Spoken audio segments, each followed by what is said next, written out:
নমস্কার, আমি বোধসত্ত্ব খান চলে এসেছি সহজ শেয়ার বাজারের আরেকটি নতুন এপিসোড নিয়ে। প্রিয় বন্ধুরা, আশা করি সবাই ভালো আছেন এবং সুস্থ আছেন। আজকের মার্কেটে literally mid cap, small cap সমস্ত সেক্টর বেসিসে কচু কাটা চলছে বলা যেতে পারে বিভিন্ন কোম্পানিগুলো। যে কোম্পানিগুলো খারাপ পারফরমেন্স করছে তাতে তো অবশ্যই পতন চলছে। এছাড়া যেগুলো স্টলওয়ার্থ কোম্পানি, যেগুলো বড় বড় কোম্পানি, যেগুলো মিড ক্যাপের ভালো ভালো কোম্পানি বা লার্জ ক্যাপের ভালো ভালো কোম্পানি, সমস্ত কোম্পানিতে জোরদার কারেকশনস চলছে, এইটুকুনি বলা যেতে পারে।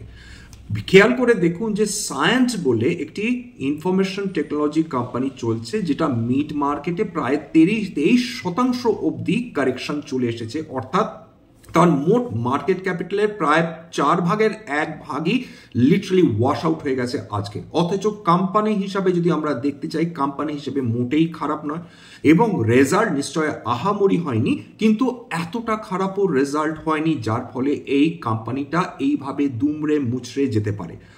আর অর্থাৎ যেটা ঘটছে যে বিনিয়োগকারীরা বা ট্রেডাররা অপেক্ষা করে থাকছেন যে সেই কোম্পানির ম্যানেজমেন্ট কি বলছে এবং ম্যানেজমেন্ট যে ফরওয়ার্ড লুকিং গাইডেন্স দিচ্ছে সেইটা যদি আশাপ্রদ না হয়ে থাকে, সেখানে কিন্তু লিটারালি বিনিয়োগকারী, ট্রেডার্স, স্মল টার্ম ইনভেস্টার্স সবাই সেই শেয়ার বিক্রি করে চলে যাচ্ছেন।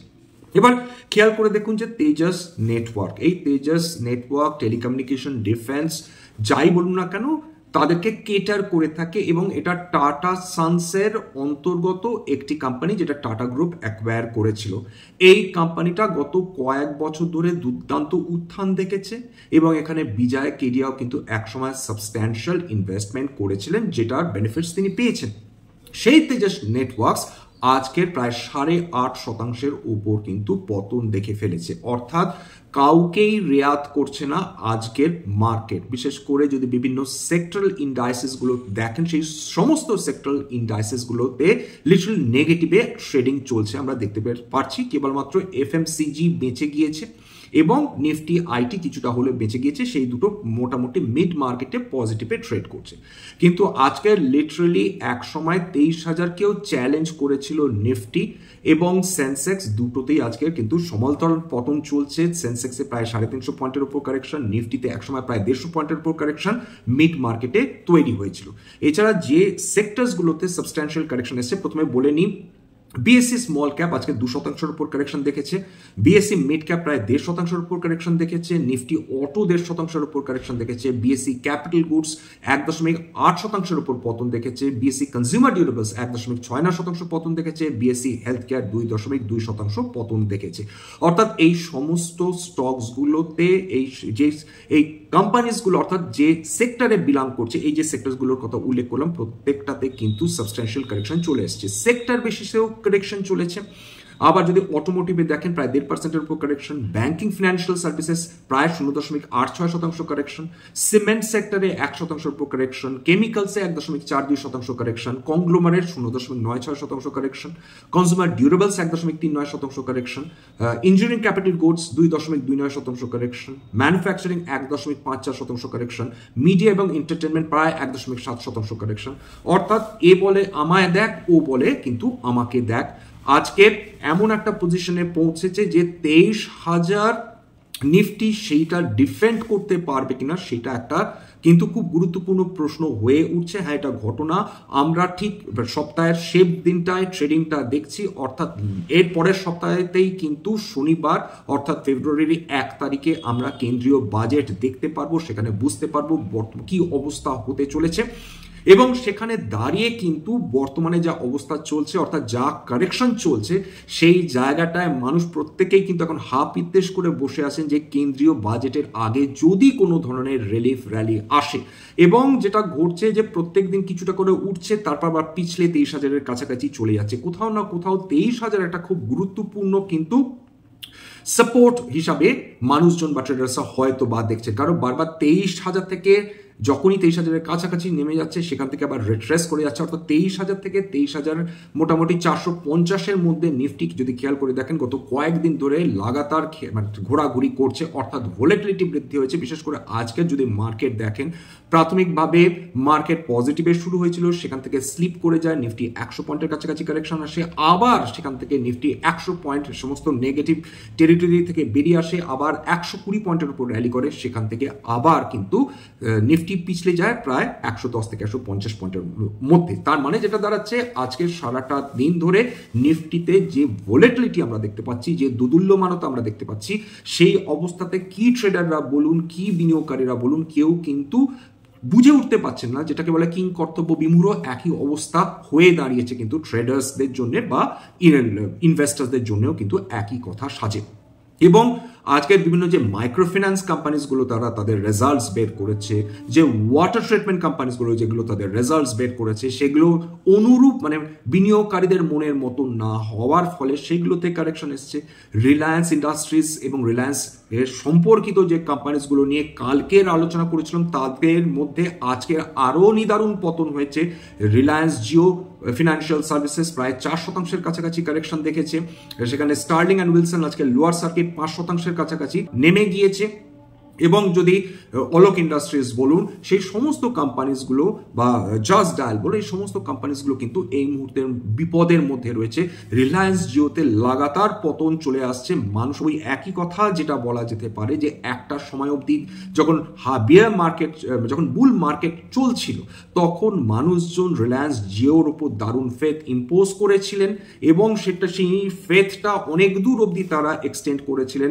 এখন দেখে যেন মনে হচ্ছে তাদের আর ধৈর্যের বাঁধ মানছে না, তারা সেই শেয়ারটিতে নিয়মিত হারে কিন্তু বিক্রি করে দিয়ে চলে যাচ্ছেন। এছাড়া যদি বিভিন্ন রিনিউয়েবল এনার্জি কোম্পানিজগুলো দেখেন, সেখানেও লাগাতার কিন্তু আমরা পতন অবশ্যই দেখতে পারি, ইনফ্যাক্ট দেখতে পাচ্ছি। খেয়াল করে দেখুন, প্রথমে আজকের যে স্টকসগুলোতে সবচেয়ে বেশি কারেকশন এসছে সেগুলো আলোচনা করার আগে আজকে 52 উইকস লো কোন কোম্পানিজগুলো আছে সেগুলো একটু বলে নিই। Advanced Enzymes, Axis Bank, Cyient, Gujarat Pipavav ডিফেন্সের company, HIL house building company অর্থাৎ house building material company, J Corp, তার পতনে এখন আর মানুষজন চিন্তিত নয়, বরং কবে এই পতন শেষ হবে সেটার জন্য অপেক্ষা করছেন। আজকের 52 উইকস লো। কানসাই নেরোল্যাক পেন্টস কোম্পানি, সেটাও নিচে নেমেছে। Mahindra holidays, Mahindra life, one MobiKwik কয়েকদিন আগে লিস্টিং হয়েছে, নতুন কোম্পানি, সেটাও 52 উইকস লো। রাজেশ এক্সপোর্টস, বহুদিন প্রায় 2-3 বছর ধরে তারা আন্ডার পারফর্ম করে যাচ্ছে, ইনহাউস প্রবলেম রয়েছে, ম্যানেজমেন্টের প্রবলেম রয়েছে, বিনিয়োগকারীরা ভরসা করতে এই মুহূর্তে পারছেন না। Rajratan global, Shadab engineering, Sanofi India, এই ফার্মা কোম্পানি, খুব ভালো মাপের কোম্পানি, খুব ভালো কোয়ালিটির কোম্পানি, সেটার প্রতিও বিনিয়োগকারীরা বিশ্বাসযোগ্যতা মানে বিশ্বাস রাখতে পারছেন না। সোমানি সেরামিক্স, সোনা বিএলডব্লিউ, স্টার্লিং অ্যান্ড উইলসন তো আগেই আলোচনা করেছিলাম, সুলা ভাইনিয়ার্স, সমস্ত কোম্পানিতে জোরদার পতন চলছে। প্রেস্টিজ এস্টেটস আজকে 6.5% উপর ডাউন। এই মনে রাখবেন যে তথ্যটা দিচ্ছি, এই তথ্যটা মিড মার্কেটে দেওয়া, সুতরাং বাজারের শেষে এই সমস্ত স্টকগুলোর দামের কিন্তু ডেফিনেটলি পরিবর্তন হবে। এছাড়া সিনজেন ইন্টারন্যাশনাল 6% উপর, Oil India, doctor Reddy's lab, KI Industries, 197 Paytm, Polycab, Supreme Industries, এরা 4 থেকে 6% মধ্যে পতন দেখেছে। Jio Financial, Tube Investments, Glenmark, NCC, Ipca Labs, Havells, Metropolis, Angel One, CSC, Poonawalla Fincorp, Kalyan Jewellers, Siemens India, Sona BLW আলোচনা করেছি, Alkem Labs, Trent, REC, Deepak Nitrite, এর সবাই 3 থেকে 4% মধ্যে পতন দেখেছে।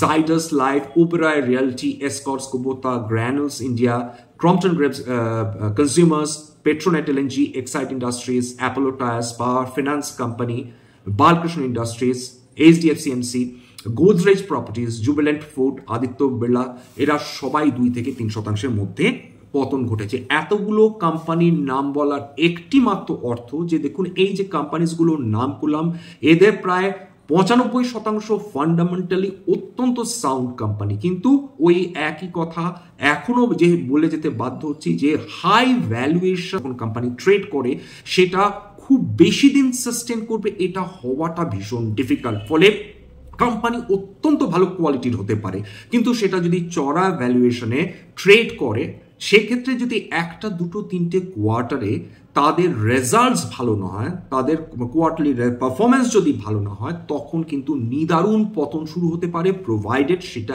একটা বিয়ার ফেজের মধ্যে দিয়ে মার্কেটটা যখন যাচ্ছে। বুল মার্কেট হলে এই কোম্পানিগুলোতে হয়তো বা এতখানি পতন আসতো না, মানুষ এটাকে ইগনোর করতেন, মানুষ ভরসা দেখাতেন সেই কোম্পানিটার উপর। এবং এর আগে বহুবার হয়েছে, এর মধ্যে বহু কোম্পানি তারা কোয়ার্টারের রেজাল্টস ভালো করেনি, কিন্তু সেটা চরম বুল মার্কেটের মধ্যে ছিল এবং সেখানে বিনিয়োগকারীরা সেই রেজাল্টস ইগনোর করেছেন এবং কোম্পানির উপর বিশ্বাস রেখেছেন এবং সেই অনুযায়ী কোম্পানির শেয়ার প্রাইসে আরো বেশি করে অ্যাপ্রিসিয়েশন এসেছে। কিন্তু বর্তমানে যেটা চলছে অলরেডি আপনারা বুঝতে পেরেইছেন, প্রায় 12% উপর নিফটি সেন্সেক্সের কারেকশন এসছে এবং মিড ক্যাপ স্মল ক্যাপগুলো যদি দেখেন, সেখানে কোনো কোম্পানি যেগুলো পতনমুখী হয়েছে সেগুলোতে কিন্তু খুব সহজে কিছু কিছু কোম্পানি, তো আগেই বলছিলাম 30-40-50% সেগুলোতে কারেকশন এসছে, এখন তো আরো বেশি কিছু কিছু কোম্পানিতে কারেকশনস কিন্তু ক্রমাগত হয়েই চলেছে এবং সেটা ক্রমাগত নিচের দিকে নেমেই চলেছে। স্টার্লিং অ্যান্ড উইলসনের ক্ষেত্রে যেটা প্রবলেম, সেটা অ্যানালিস্টদের বক্তব্য অনুযায়ী যে ফরওয়ার্ড মানে যেটা ফরওয়ার্ড পি বলুন বা ফরওয়ার্ড যে রেভিনিউ বা মানে ফিউচার যে রেভিনিউ বা ক্যাশ ফ্লো বা প্রফিটেবিলিটির প্রশ্ন উঠছে, সেটা কিন্তু কমে যাওয়ার কথা বলছেন অ্যানালিস্টরা এবং রেভিনিউ কমে যেতে পারে, প্রফিটেবিলিটি কমে যেতে পারে। এই আতঙ্কটা স্টার্লিং অ্যান্ড উইলসনের যে শেয়ার হোল্ডাররা তাদের মধ্যে বিলক্ষণ কাজ করছে। জিও ফিনান্সিয়াল সার্ভিসেস কখন তার নতুন ব্যবসা শুরু করবে সেটা নিয়ে এবং মানে ব্যবসা শুরু করবে এবং বিজনেস জেনারেট করবে, তার জন্য মানুষ ডেফিনেটলি হাপিত্তেশ করে বসে থাকবেন। তবে এই সমস্ত কিছুর মাঝখানে যেটা একটা তবে দাঁড়াচ্ছে যে এই যে নিদারুণ কারেকশন চলছে বিভিন্ন স্টকসে, mid cap, small cap, micro cap, এতে একটা কিন্তু পজিটিভ দিক লং টার্ম বিনিয়োগকারীদের জন্য তৈরি হচ্ছে। সেটা হচ্ছে যত এতে কারেকশন আসছে, যত দিন যাচ্ছে, যত এর শেয়ারের মূল্য কমছে, তত কিন্তু এরা ইন্ট্রিনসিক ভ্যালুর কাছাকাছি চলে আসছে কোম্পানিটার এবং একটা সময় যদি ইন্ট্রিনসিক ভ্যালুর আশেপাশে এই কোম্পানিগুলো ট্রেড করতে থাকে, তখন নিঃসন্দেহে বড় বড় বিনিয়োগকারীকে মানে ছোট ছোট রিটেল ইনভেস্টার্সরাই নয়, বড় বড় বিনিয়োগকারীরা ফিরে আসবেন, এফআইআইসরা ফিরে আসবেন, এফডিআইসরাও ফিরে আসবেন। অবভিয়াসলি এটা মানে ভারতের ডিরেক্ট ইনভেস্টমেন্টের কথা বলছি, বা ফরেন পোর্টফোলিও ইনভেস্টার্সরাও কিন্তু ফিরে আসবেন, কারণ একটা না একটা সময় ডেফিনেটলি ভারতবর্ষ অবশ্যই বিভিন্ন স্টকের দিক থেকে চিপার হয়ে উঠবে, রিজনেবল হয়ে উঠবে। যেটা ডেটা বলছে, স্ট্যাটিস্টিক্স বলছে যে যত এশিয়ান মার্কেটস রয়েছে গত 5 বছরের, তাদের তুলনায় কিন্তু ভারতে বিভিন্ন স্টকসের বাজার দর এখনো চড়া। তার সত্ত্বেও কিন্তু স্মল ক্যাপে যদি খেয়াল করে দেখেন, এফআইআইসরা একটু একটু করেও ফিরে আসছেন। তবে large cap, quality mid cap কবে তারা ফিরে আসবেন সেটা অপেক্ষা করছে কিন্তু আমেরিকাতে শেয়ার মার্কেটের ওপর তো বটেই, কারণ শেয়ার মার্কেট যদি বলেন আমেরিকাতে এই মুহূর্তে ভয়ানক হাই ভ্যালুয়েশনসে ট্রেড করছে, দিনের পর দিন সেখানে উত্থান আমরা দেখেই চলেছি, বিভিন্ন স্টকে দারুণ অ্যাপ্রিসিয়েশন চলছে, এটাও দেখে চলেছি।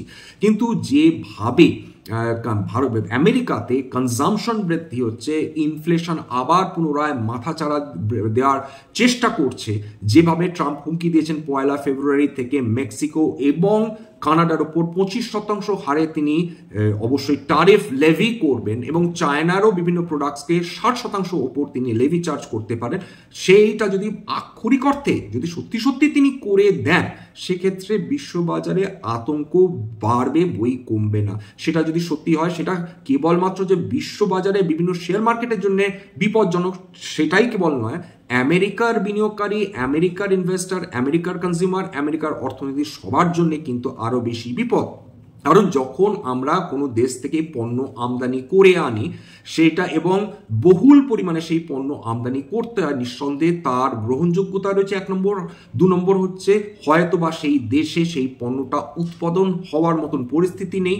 3 নম্বর, সেই পণ্যগুলো যদিও বা দেশে উৎপন্ন হয়, সেইগুলোর তুলনায় বিদেশি পণ্যগুলো অনেক কম দামে পাওয়া যাচ্ছে। এর ফলে আমেরিকা যেটা মুখোমুখি হতে পারে যে সমস্যা, সেটা হচ্ছে তীব্র ইনফ্লেশনারি কন্ডিশন। কারণ যদি চায়নার উপর ট্যারিফ বসে 60% অবধি, সেক্ষেত্রে আমেরিকান কোম্পানিগুলোকে সেই দামে বিক্রি করতে গেলে আমেরিকান কোম্পানিগুলোকে নিঃসন্দেহে ক্ষতির মুখোমুখি হতে হবে এবং কাস্টমার্সরা আর যদি তারা ক্ষতির মুখোমুখি হতে না চান, অর্থাৎ আমেরিকান কোম্পানিগুলো, সেক্ষেত্রে তাদেরকে কনজিউমারকে ওই একই রেটে নতুবা কিছুটা কম রেটে বিক্রি করতে চাইবেন এবং কনজিউমাররা নিঃসন্দেহে সেই অত্যাধিক মানে বেশি দামে তারা কখনোই সেই ধরনের প্রোডাক্টস কেনার চেষ্টা করবেন না। তার ফলে কিন্তু ইনভেন্টারি বৃদ্ধি পাওয়ার সম্ভাবনা তৈরি হয়ে যাচ্ছে, প্রোডাকশন করে কমে যাওয়ার সমস্যা তৈরি হতে পারে, এবং সার্বিকভাবে যদি কনজাম্পশন কমে সেক্ষেত্রে যে কোনো কোম্পানির তার প্রফিটেবিলিটি, তার সেলস বা রেভিনিউ সমস্ত কিছু কমে যাওয়ার সম্ভাবনা রয়েছে। বর্তমানে মার্কেটে, ভারতীয় মার্কেটে যে কারেকশন চলছে, এই কারেকশনটা একটা বেশ কয়েকটা কারণের জন্য চলছে। তার মধ্যে সবচেয়ে বড় কারণ নিঃসন্দেহে আমেরিকান মার্কেটে যে হাইপ তৈরি হয়েছে, যে ইউফোরিয়া তৈরি হয়েছে, তার ফলে এফআইআইসরা নিত্য নতুন প্রত্যেক দিন কিছু না কিছু স্টক করে বিক্রি করে অবশ্যই বেরিয়ে চলে যাচ্ছেন। ফলে প্রত্যেক দিন আপনারা যদি এফআইআই ডিআইআই ডেটার উপর নজর রাখেন, দেখবেন সেখানে কিন্তু কয়েক হাজার কোটি টাকা করে এফআইআইসরা প্রত্যেক দিন বিক্রি করছেন, এবং সেই টাকাটা তারা নিয়ে আমেরিকান শেয়ার বাজারে বিনিয়োগ করার চেষ্টা করে চলেছেন। অর্থাৎ আমেরিকান বাজার যতদিন চড়া থাকবে ততদিন এফআইআই সেলিং চলার সম্ভাবনা বেশি থাকে, এক। 2 নম্বর, যতদিন ইউফোরিয়া চলবে আমেরিকাতে ততদিন বিভিন্ন বিদেশি বা দেশি যারা ইনভেস্টার্স তারাও এই আমেরিকার শেয়ার মার্কেটের উত্থানে কিছুটা বেনিফিট নেওয়ার চেষ্টা করবেন। সেক্ষেত্রে আমেরিকান মার্কেটে সরাসরি হোক বা মিউচুয়াল ফান্ডের মাধ্যমে হোক তারা সেখানে বিনিয়োগ করার চেষ্টা করবেন, অর্থাৎ কিন্তু টাকার আউটফ্লো চলতেই থাকবে। 3 নম্বর, চড়া ভ্যালুয়েশনে ভারতীয় শেয়ার বাজার ট্রেড করছিল, এখনো বেশ কিছু সেক্টরস চড়া ভ্যালুয়েশনই রয়েছে, যতই তাতে 50%, 40% বা 35% কারেকশন আসুক না কেন। যতক্ষণ না ভ্যালুয়েশন কমবে, যতক্ষণ না আর্নিংস বৃদ্ধি পাবে, যতক্ষণ না প্রফিটেবিলিটি বৃদ্ধি পাবে, ততক্ষণ কিন্তু শেয়ার বাজারে এই চড়া দামে, বিশেষ করে এই যে বিয়ার ফেসটা চলছে, এই সময় বিনিয়োগকারীরা কতখানি কিনতে ভরসা পারবেন সেটা নিয়ে কিন্তু ডেফিনেটলি সন্দেহ থাকছে। এই মুহূর্তে মার্কেটের মোমেন্টাম, এটা কিন্তু একটা ডাউন ট্রেন্ড আমরা দেখতে পাচ্ছি, একটা সাস্টেইন ডাউন ট্রেন্ড। কখনো বা যদি নিফটি বা সেন্সেক্স উপরের দিকে ওঠেও, তা সত্ত্বেও কিন্তু মিড ক্যাপ স্মল ক্যাপের দুর্বলতা কোনোভাবেই ঢাকা যাচ্ছে না। অর্থাৎ নিফটি বৃদ্ধি পেতে পারে, সেন্সেক্স বৃদ্ধি পেতে পারে, কিন্তু হয়তো বা নিফটি নেক্সট 50ও বৃদ্ধি পেতে পারে, কিন্তু সেক্ষেত্রে স্মল ক্যাপ আর মিড ক্যাপে কিন্তু কোনো রেয়াত আমরা দেখতে পাচ্ছি না। চলে আসি সায়েন্টের রেজাল্ট নিয়ে। সায়েন্ট খেয়াল করে দেখুন যে প্রায় 23% কারেকশনের পর প্রায় 15,000 কোটি টাকাতে তার মার্কেট ক্যাপিটাল নেমে দাঁড়িয়েছে। স্টক পি রিজনেবল লেভেলে চলে এসেছে 23.6 কাছাকাছি। রিটার্ন অন ক্যাপিটাল এমপ্লয়েড খুব ভালো, 21-এর উপর। রিটার্ন অন ইকুইটি রিজনেবল, প্রায় 19-এর কাছাকাছি, 18.8। অপারেটিং প্রফিট মার্জিন 16.1-এর কাছাকাছি, reasonable. Free positive case flow generate করেছে গত 5 বছরে 2,838 কোটি টাকা, এবং যেটা মজার ব্যাপার দাঁড়াচ্ছে, ডেট টু ইকুইটি 0.11, মোটেই খুব বেশি ডেট মাথার উপর নেই, কিন্তু হলে কি হবে দেখুন। ডিসেম্বর 2024-এ তারা 128 কোটি টাকার প্রফিট করেছে, যেটা ডিসেম্বর 2023-এর ছিল 153 কোটি টাকা, অর্থাৎ কিন্তু প্রায় 25 কোটি টাকা প্রফিটেবিলিটি কমেছে। এবং সেখানে কিন্তু তাদের রেভিনিউ, যেটা সেই রেভিনিউ হয়তো বৃদ্ধি হয়েছে, কিন্তু তাদের এবিটা লেভেলে প্রফিটেবিলিটি কিন্তু ডেফিনেটলি কমেছে। 326 কোটি টাকা ছিল ডিসেম্বর 2023-এ, ডিসেম্বর 24-এ সেটা দাঁড়িয়েছে 228 কোটি টাকা। তাদের এক্সপেন্সেস বৃদ্ধি পেয়েছে, বেশ খানিকটা বৃদ্ধি পেয়েছে গত বছরের ডিসেম্বর কোয়ার্টারের সঙ্গে যদি আমরা তুলনা করে থাকি। তা সত্ত্বেও এটা প্রফিটের রয়েছে ডেফিনেটলি, কিন্তু বিনিয়োগকারীদের মোটেই সেটা পছন্দ হয়নি। কম্পাউন্ডেড সেলস গ্রোথ গত 3 বছরে 20% হারে, কম্পাউন্ডেড প্রফিট গ্রোথ গত 3 বছরে 26% হারে বৃদ্ধি পেয়েছে।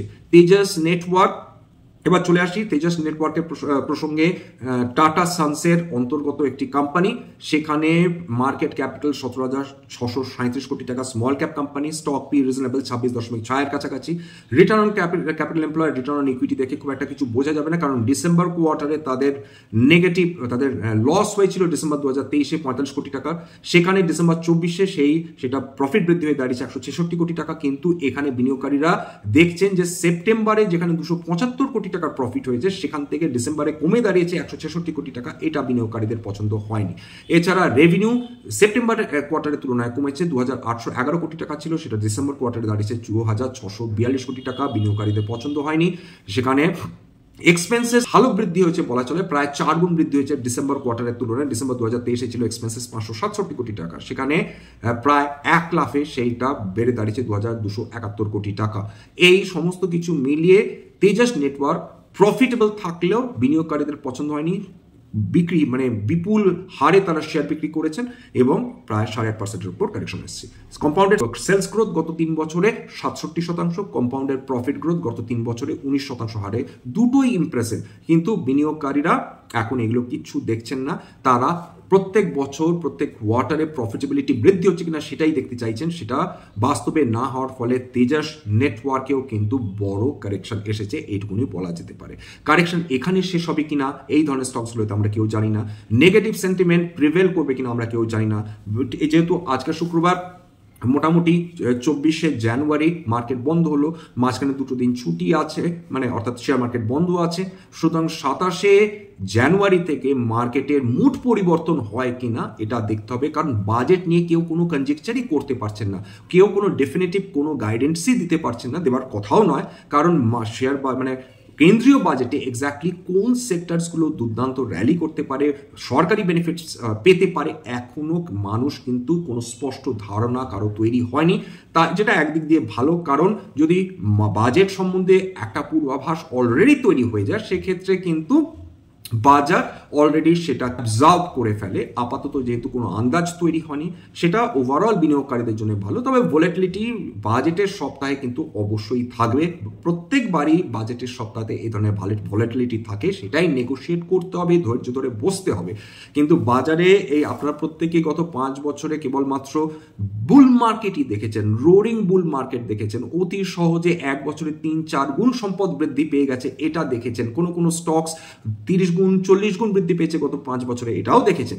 কিন্তু স্টক মার্কেটের এই ধরনের র্যাম্প্যান্ট কারেকশন এখনো হয়তো দেখেননি, লার্জার মানে হিউজ ক্র্যাশ, মানে স্ট্রং বেয়ার মার্কেট এখনো অবধি আমরা মানে গত 5 বছরে ফেস করিনি, কিন্তু যখন ফেস করবে তখন একটা স্টক কিন্তু বিনিয়োগকারীদের কাঁদিয়ে ছাড়বে। কেবলমাত্র বিনিয়োগকারীরা যারা অভিজ্ঞ বিনিয়োগকারী, অত্যন্ত এক্সপিরিয়েন্স যারা বিনিয়োগকারী, তারা কিন্তু গোটা ব্যাপারটা সেক্ষেত্রে তারা স্টেডি, ইউজুয়ালি তারা স্টেডি থাকেন, সেই জায়গাটা কিন্তু তারা অপরচুনিটি খুঁজে পাওয়ার চেষ্টা করবেন। এখনো যেভাবে দীর্ঘমেয়াদী বিনিয়োগকারীরা তারা কিন্তু অপরচুনিটিসের অপেক্ষায় বসে রয়েছেন এবং বিভিন্ন অপরচুনিটিস তৈরি হচ্ছে, এইটুকুনি বলা যেতে পারে। যাই হোক, এখানে শেষ করব, আবার ওই একই কথা বলবো যে ঠিক স্টক কিনলে কোনো টেনশন নেই, সেটাকে শক্ত করে বসে থাকা, কোনো রকম নিউজ বেসড কোনো খবরের দিকে দৃষ্টিপাত না করা, ভালো কোম্পানি ইনভেরিয়েবলি আবার ফিরে আসে, এভাবেও ফিরে আসা যায় সেই ভালো ভালো কোম্পানির ক্ষেত্রে। ভালো ভালো কোম্পানি যেরকম খারাপ কোম্পানিতে পতন আসে,